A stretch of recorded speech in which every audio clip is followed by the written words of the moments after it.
Commencer. Dans la paracha de Balak, on voit comme Bilam a béni les Bnei Israël en 3 séances.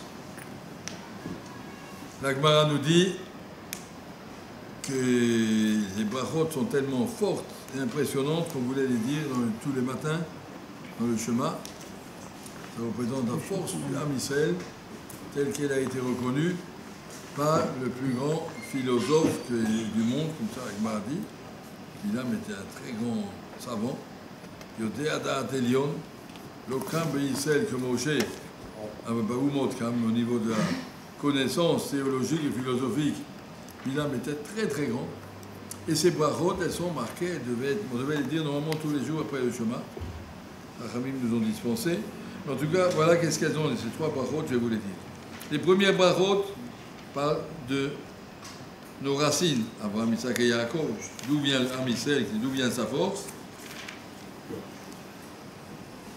Hine ha'am hayotze mitzrayim.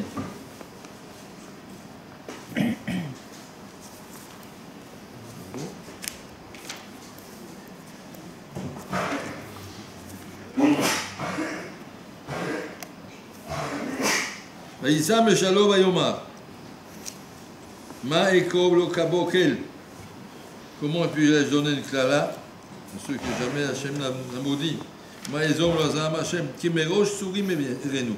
Je vois sa force qui vient d'Abraham, Isaac et Yaakov. Migvaot ashrenu, Sarah, Rivka, Rachel, Léa. Ils ont des racines très fortes. Et n'âme que le Vada d'Ishkon, le Vagoim Loït Racha, le peuple qui a ses forces en lui, qui n'a pas besoin de toutes les relations internationales, il tient par lui-même. Tamot nafshi mosh yesharim oti achiti kamou. Tu pouvais être yachar comme un Am Israël. La gadoute du Am Israël qu'on a hérité d'Abraham, Isaac et Yaakov, sa première bracha, c'est cette yachrout. Nous sommes des gens droits devant Hachem, on veut marcher droit devant Hachem. Ça c'est ce qu'Akadosh Baruch Hu nous a fait entendre par la première voix de Bilam. La deuxième, elle est sur le présent. Qu'est-ce qu'il a à dire sur le présent? Kilon nachash, lo hibit aven beYaakov lo amal b'Israël. On ne voit pas dans le Am Israël des gens qui trichent. Shem Elokav ima, imot wat melech bo HaKadosh Baruch Hu nous aime parce qu'on essaye d'aller droit. Quel motif nous aime? Kilon nachash beYaakov, on ne fait pas de sorcellerie. Lo kesem b'Israël, on ne fait pas des embrouilles. Kaed yamel Yaakov Israël ma parole quel. Hen Am, et ça c'est là ce que je voulais vous dire. Hen Am que la vie Yaakov, la force du Am Israël maintenant, comme un lion. Karit Nassa, un lionceau comme un lion. Loïshka va dire au Teref. Tu prépares un lion qui prépare son repas pour le soir, Madame Khalali Mishte. C'est quoi la force du Am Israël qui est comme un lion? Rachid dit Hen Am que la vie Yakoum, que Shem on dit Meshinatam Shachrit. Lorsque tu réveilles un juif le matin, Midgabrim que la vie, il se lève comme un lion en une seconde. J'ai déjà vu. L'artov est un mitzvot, c'est péché, il y a des mitzvot, il bosse talit, il corrige chemal, il y a tefilin. Il sait que toute la force du Am Israël, c'est la zrizout qu'on a le matin. C'est comme ça que démarre, c'est ça qui est la différence, qui donne au Am Israël sa force. Lo yishkav, et de même le soir, le yishkav, balayla mitato, il ne va pas dormir, atshu ochel ou mechabel kol mazik, il n'y a pas le tofo. Il essaie de détruire toutes les forces qu'il a créées négatives pendant la journée. Pendant la journée, il a dit le Shonara, il a peut-être mangé des choses pas cachées, il a peut-être vu des choses qu'il ne fallait pas. Alors ça crée des tas de malachim qui sont autour de lui la nuit. Avant de dormir, il va les détruire, il va faire une vidouille. Koré Tchema al mitato, il fait crier Tchema al mita. Mafkid rucho biyadamakom, biyado afkid ruchi, je te laisse mon neshama en plicadon. Machane vegayaz azikam, tous les malachim, tous les noirs, tous les mazikim ne peuvent rien lui faire. Ça, c'est la bracha du Am Israël. Qu'est-ce qu'est la bracha? Deuxième bracha que Bilam nous a donné? La zrizout. Vous êtes marché droit, ne cherchez pas la sorcellerie. Et les mitzvot, vous les faites avec force, avec enthousiasme, avec, comme un lion. S'entraîner. Contraire de la paresse. La paresse, ce n'est pas une mitzvah de Am Israël, la zrizout. Ça, c'est le schéma que Bilam donne à Am Israël. Vous voulez savoir ce que c'est un hit, vous savez ce que c'est la division d'un juif, regardez.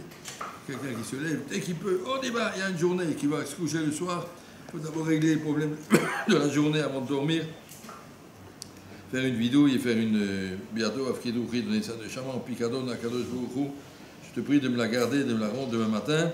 Et le matin, quand on se réveille, on dit, ah, mon dernier merci que tu m'as rendu. J'ai donné hier soir en Picardon.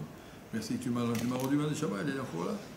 Et la troisième bracha de Bilam, c'est la bracha sur le futur. C'est quoi la bracha? Yachet la mitbar panam. Vaïssa et Tenam. Dit Arav Ruach Elohim. Qu'est-ce qu'il a dit? Matovu Olecha Yaakov. Quelles sont belles tes tentes, au Jacob, Mishkenotera Israël, tes demeures Israël. Qu'est-ce qu'il a dit de la beauté de l'âme Israël? Izalmaïm Midolia, Vizaromaïm Rabim. Veyarom, mais Agag, Malkov et Tinasem Achoucha. Ça plus fort que Agag, qui est le roi d'Amalek. Il sera plus fort, sa Malchout va dépasser toutes les nations. Yochal Goïm, ça arrive dans le futur. Tous les ennemis vont être détruits. Kadosh Baruch va s'occuper du Ham Israël, qui va s'installer tranquillement dans son pays, que personne ne pourra le bouger. Bilam vient dire à la fin des temps, dans le futur, Ham Israël sera tranquille, débarrassé de tous ses ennemis tout autour, tout le mal qui a voulu été créé à travers le monde. Kadosh Baruch va faire disparaître le Yetzer Hara, va faire disparaître le mal. Et Ham Israël pourra vivre dans la Shlemut avec Kadosh Baruch. Ça, c'est la troisième bracha. La troisième bracha, elle est basée sur le futur, sur une mida. Ma tovu alecha Yaakov. C'est quoi ça? Quelles sont belles des temps dans Rashi. Rashi, Pitrehem, Enam, Rouvanim, Zebouze. Il a vu la tsniout qu'il y a dans l'Am Israël. Personne ne peut regarder à travers les fenêtres du voisin, à travers la porte du voisin, ça n'existe pas. Chacun de son côté. Il y a des maisons du 21e siècle, il n'y a plus de porte, il n'y a plus de fenêtres, tout le monde peut voir chez tout le monde. Et tout est efker. Dans l'Am Israël, la tsniout, la kedusha. Il y a un livre qui s'appelle Mehil Shmuel, qui raconte un petit garçon qui était venu de Khoutsares, qui était venu de Shiva et Yerushalayim, était adopté par une famille. C'était une famille qui vivait dans 2 pièces, avec une dizaine d'enfants. Il n'a jamais su s'il y a des filles dans la maison avec qui il entrait, il mangeait, il dormait, il était Shabbat là-bas. Tellement qu'il y avait de Tzniut. C'est vrai qu'il y avait des garçons et des filles. Il ne les a jamais vus, il ne savait même pas. Après, il s'est marié avec une de ses filles. Mais il ne savait pas. Tellement qu'il y avait de Tzniut, d'un naturel dans l'âme Israël, chacun de son côté. Chacun de son côté, on ne va pas se mélanger. Ma'atovu, si on veut arriver au Mashiach, toute la force du Mashiach, c'est de dépasser toute la Touma que Esav est en train de nous envoyer à travers l'Internet, à travers toute la Touma du monde. Ça, c'est le corps de Esav à la fin des temps, que Kadosh Baruch Hu a ouvert la 50e porte de Touma qu'il n'avait jamais à travers toute l'histoire. Il n'a jamais eu tellement. Et là, il a ouvert, et l'âme Israël, comment il va vaincre ça? Dans sa tziout. Bachour, il apprend à être sanoua comme Bachour, et après, quand on est marié, et après, ça va, mais ses enfants, etc. Et bien, au Hachem, on a construit. Ça, c'est la bracha que Bilam leur a dit. Et je vois sur l'avenir de l'âme Israël, comment ils vont vaincre tous leurs opposants, tout le mal qui est autour dans le monde, par le Korach de la Tzniut. Donc on a dit le Korach de la Emouna d'Abraham Yitzhak, c'est sa première bracha. Le Korach de la Zrizout qu'on a dans le présent, et le Korach de la Tzniut qui nous permettra d'arriver jusqu'au bout des temps. Ça, c'est le message de Bilam.